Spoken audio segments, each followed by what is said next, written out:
Compose பண்ணும்போது mostly fighters நம்ம பசங்களே நிறைய பேர் ஸ்லிப் ஆகிடுவோம். நானும் ஸ்லிப் ஆகிடுவேன். எல்லாருமே ஸ்லிப் ஆனால் கூட பரவாயில்லன்னு சொல்லி அந்த டைமிங்கில் நிறைய அட்ஜஸ்ட் பண்ணுவானுங்க. ஓகே. டைமிங்கில் அட்ஜஸ்ட் பண்ணி ஒரு சிங்கிள் ஷாட்லாம் ஒன்று பண்ணோம்.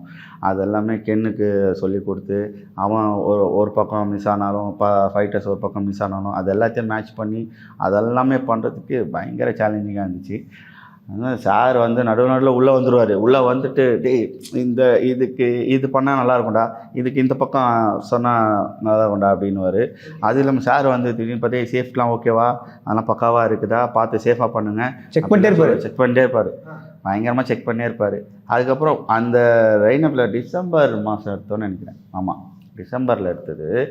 இப்போ பயங்கரமான குளிர். இந்த குளிரில் வந்து ஒரிஜினல் ரெயின் வேறு வந்துடுச்சு. அது வேறு, அந்த ரெயின் வரும்போது அதுக்கு வேறு ஸ்டாப் பண்ணிவிட்டு, ஏன்னா அந்த லைட்டிங்ஸ் பிரச்சனைலாம் வரும் இல்லையா, அதெல்லாமே ஸ்டாப் பண்ணி எடுத்தாங்க.